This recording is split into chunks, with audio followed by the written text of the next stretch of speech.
coisa na minha vida muito injusta e que eu preciso falar com vocês porque eu tô sendo silenciada. Primeiramente, eu tô sozinha nesse quarto aqui, tá? Tô sozinha. O que tá acontecendo? O meu pai veio pra justiça e começou a dizer que minha mãe está me maltratando, que ela tá me fazendo cárcere privado, fazendo um monte de coisa, que é crime, né, óbvio. E estão do lado dele, os órgãos públicos. Ministério Público, Conselho Tutelar, inclusive. Eu tô quase indo pra um abrigo por conta de denúncias falsas do meu pai. O meu pai cometeu violência doméstica contra minha mãe. E isso foi 1% das coisas que ele já fez. E comigo também, ele cometeu diversos abusos. Quando eu tinha 11 anos de idade, brigou a ficar sem roupa na frente dele. E eu tentava tampar, né? Porque eu tava me sentindo extremamente desconfortável e mal. Eu tava chorando, pedindo pra ele, eu tava implorando pra ele deixar eu me vestir e deixar eu me tampar. E ele começou a gritar dizendo que não era pra mim tampar e que era pra mim soltar a mão. Uma criança de 11 anos de idade. E isso foi pouco, perto de tudo que ele já fez. Eu cresci vendo meu pai tentando matar minha mãe. Eu cresci vendo meu pai maltratar minha mãe.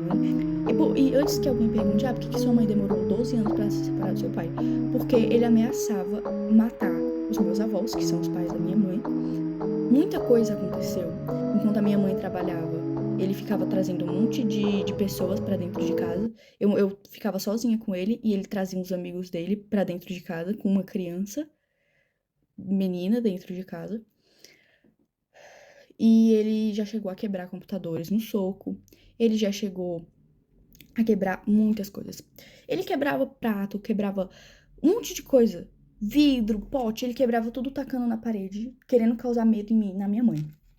Ele ficava, quando eu usava regatinha assim, e vinha o detalhezinho, ele ficava fixado naquela blusa, ficava olhando como se eu fosse um objeto. É nojento a níveis assim, exorbitantes, tá?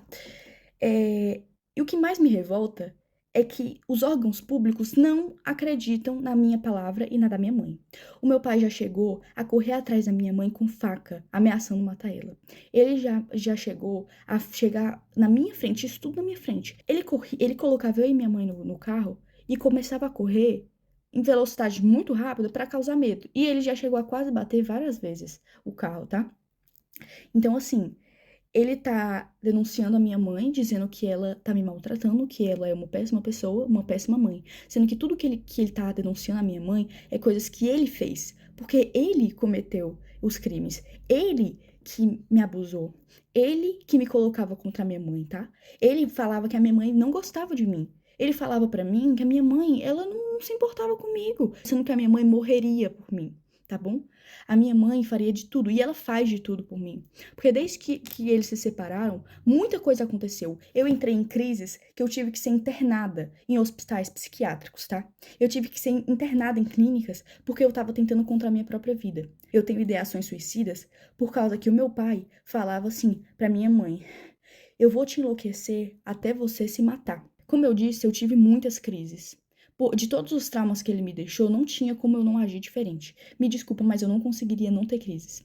Eu tenho crise de pânico, eu não consigo sair de casa, eu não consigo ir pra escola, porque a gente tem medida protetiva contra ele, e ele infringiu elas. Ele veio aqui em casa, ele tá de tornozeleira eletrônica, mas ele passa na frente da minha casa. E a justiça não age. Ninguém tá acreditando no meu lado. Eu fui